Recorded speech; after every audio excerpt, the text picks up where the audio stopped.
evening, Father Anthony. Good evening, Cass. How are you? I'm good. Did you keep bees? I do keep bees. I have a story about you. Oh, wonderful. I have a story about you. Oh, never mind. Father Anthony, I wanted to talk to you, not about that or how our paths may have crossed in the past, but tonight, where the funding is going. It's not going to public radio, it's not going to this guy's goofy book, so it's going to, I understand, Belize. Yes. One of the great opportunities that our parish family has taken upon itself is to lend a hand and change a life. And last year, our parish family went to Appalachia, to Oxford, Kentucky, and was able to work with people who were in need, whether it was providing a roof, providing a smile, a ramp, giving of ourselves, our resources, our time, treasure, and talent to bring life to others who are in need. And from that trip, we are heading to Central America. And we will be leaving here on the first Sunday in June, and we'll be flying into Belize City, which is an airport about as big as this stage. We get off our 737, and we will make our way to the airport and onto a truck, a flatbed, and make our way into the city and begin life there for 1 week. An immersion program that allows us to experience the life and also the struggles. And hand-in-hand ministry, which is out of Louisville, Kentucky. Its world headquarters has work in Appalachia and Belize and Nicaragua.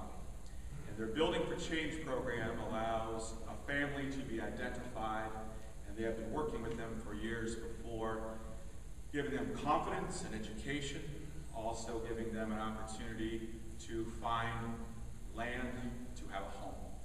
And so the family will be interviewing, or the family you're interviewing, we're working. The family that we will be meeting will be a family that will be receiving a home through our generosity. So the people here tonight are supporting our program. The people in the yellow shirts tonight who will be making the build, each we're raising $2,300, and that takes care of our supplies, our plane ticket, our room and board for the week. And we'll arrive and meet our family, and there build a 16 by 16 foot house, 2 rooms, 3 feet off the ground, and from there we put the floor in, and the walls, and the roof, some windows. But the beauty is we build with a family that we will come to know to be our extended family in Central America. I don't have to ask you very many questions, but I do have one. I'm familiar with Hand in Hand, and one thing that they pride themselves for is being a hand up rather than a handout. Can you illustrate that for us? A number of the agencies around the United States put together immersion programs or mission trips, but the Building for Change program has identified families that are in need and provide them with the life skills and then a house, instead of a house and then hoping they get the skills. And so they're providing them a hand up by giving them opportunity in life. And that's opportunity that comes from teaching people how to find a job. A few years ago, the build that I was on, when we were finished, we asked, what do you do? What can you do? And she needed a sewing machine. And so we were driving down the road, and I said, turn around. So we went back, and I said, do you have electricity? She goes, oh no. I said, okay. So we ended up getting Maria a sewing machine with pedals, and this past year when I was able to visit back, we came around the block, and Padre Antonio! And she had shown me that the machine was still working. She had put her own curtains up, and then she was supporting her family by the sewing machine that we had given to her. A hand up, a place in society, a place to call home and your own.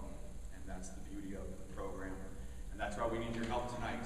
We need to take our lives and the generosity that we've received by being a member of this world, our country, and go out into a place that's different and intimidating, where poverty is real, and experience that so our lives they change as well.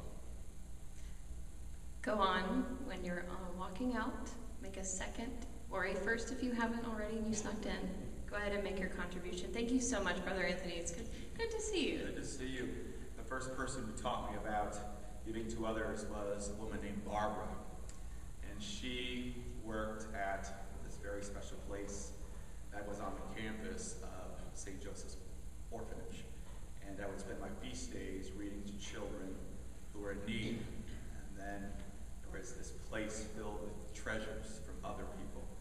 And I remember meeting you there and knowing your grandparents